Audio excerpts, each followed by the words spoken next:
When he prayed to the Lord and said, "Not my will, but your will." He even said, if there's any way to do this, Lord, without me going to a cross, he would have gone for that. If there was a plan B, he did throw that out there. If this cup could pass from me, but not my will, yours. And I challenge you. Could you go to the Lord in prayer and say, "You're asking me to do some tough stuff with some people I don't like. You're asking me to love people that deserve what they're getting." "Yes, I am," he says. So I challenge you, what brokenness do you see in people that only you can touch? That God is waiting for your hand to be his hand, but you're too good for them.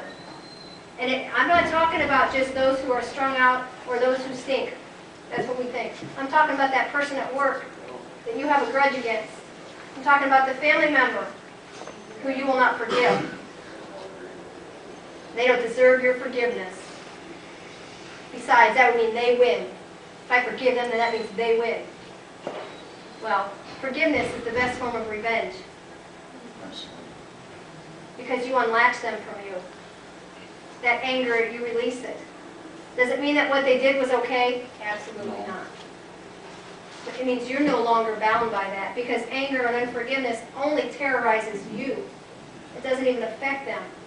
And then you realize you are not the one who brings justice anyway. It's unleashing them over to the Lord. Forgiveness is a very tough thing. It's not condoning. It's not excusing. It's unleashing yourself from that person and turning them over to God. Because he says vengeance is his. But it restores your soul, it restores your mind to start seeing people the way God sees them. As all the potential they are, not how we see them, deserving what they get. We've all said it, "Oh, they deserve that." Well, so did we. If we got what we deserved, we'd all be pillars of salt in here. So let me challenge you. What types of brokenness do you see in people? What do you see people in this world living in as a sign of their lostness? What do you think? I'll give you one. I see rejection. People feel rejected. That's why they do anything to fit in. Gang members will kill to be part of the gang. And I know nothing about gang life. I won't even pretend to understand that culture. Go ahead. I think people experience that rejection. They eventually get bitter. And it's so hard to break that barrier after that. It is. You're absolutely right. Yep. Speaking of gang life, a lot of people will join a gang for the simple fact of being rejected from others, so they feel that that's their only comfort zone is with other gang members, so they'll join that gang to fit into society. Right. Even though it's not a type of society they should fit into. Right. But they'll join it so that where they'll have a place to fit in, if they feel they belong. Yeah. Oh, you broke it, you break it, you bought it. So he's talking about joining gangs for this feeling of belonging. Ironically, the same brothers that you join up with would beat the snot out of you if you go against what they say. That's a great feeling of love, isn't it? They do for initiation to get in again. Right. And yet they're that desperate to not be rejected. So you come across a person in a gang with that punk attitude. Will you turn away? Will you judge? Now, I'm not saying you're equipped to pull someone out of a gang, but what is your attitude towards them as a person? It should be one of compassion for their brokenness. And one of the most insidious is confusion, because it underlies every other one that we can mention, because you've got both forces, good and evil, both competing. So you've got confusion. You hear from everywhere. You hear, even like, just take the gang members as an example.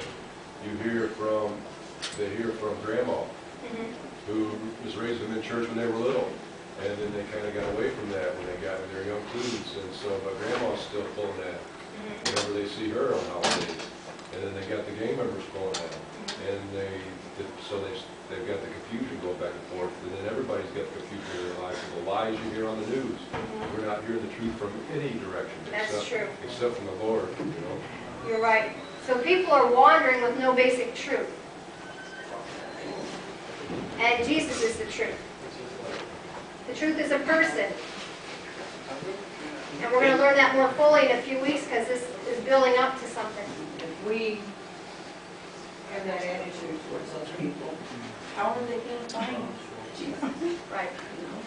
If we continue that attitude, Deanna says, how will they ever know the Lord?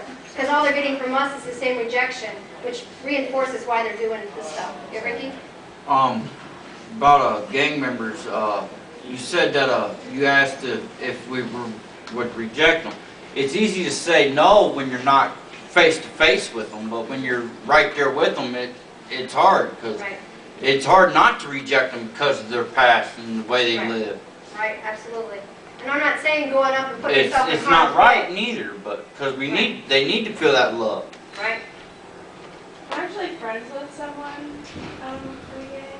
I haven't talked to him in a long time, but it's, yeah, I mean, you can totally tell it's the whole of everything I've been saying. Because, like, he's super nice, but at the same time, he can be so violent. I mean, yeah, it never has been around me, but, like, They're just real people looking for real love. yeah, and it's funny because, like, if his mom calls or something, you know, he's just like a little boy all over again, listening to his mom. Yeah, that's interesting. When you see these young 20s and later teens, they are just little kids. And they really do just want their mom. And the icing on the cake would be to have their dad too, but that might be asking for too much. And so people are in their brokenness. Can you think of any types of other different types of brokenness? Bob? The pain that a lot of people go through that have them turn to drugs and alcohol to try and use it as an anesthetic to hide from the pain that they're going through, that they can't face. Right. Right. So you see someone like that, and maybe you can't relate to that. Maybe you can relate too closely. And maybe you're not the one to pull them out. But what is our attitude towards that person? Love. They are broken. They are desperate. And if they turn to crime to support that, does that mean they're an evil criminal? No, it means they're broken, desperate, doing the best they can with what they have. We're all there, aren't we? Our own defense mechanisms, the way we sabotage our relationships to push people away. So I'm going to push you away before you push me away. So what do you do to that person that's pushing you away? Mistreat them. You mistreat them. Yeah, that on the bad side. That's what we do. We retaliate. What should we do? Press in. Yeah. There was a poem I learned a long time ago, a little romantic type thing, but I think it applies to Christianity. It said, he drew a circle to shut me out, heretic, rebel, a thing to flout. But love and I had wit to win. We drew a circle that took him in. Amazing. Surround him with love. Don't give up. Amen. Now, what if a person's not letting you in yet? What is it we can do with the love of Christ in us that will start to break down that barrier, that circle that they've drawn in the sand that says, don't come closer than Continue to this? show them kindness. Kindness. A mentor. Keep listening. Listening. Compassion. Looking at them with eyes that say, I'm listening, I'm not judging you. Now Jesus, when he went and he met with the adulterous woman, he accepted her, he didn't pass judgment. But then he did compel her to be a better person. And once that person allows you into their life, you can show them the right way to live. Wholeness, building relationships, being trustworthy. And then, heaven forbid, we'd actually step into a productive life of what God's called us to be.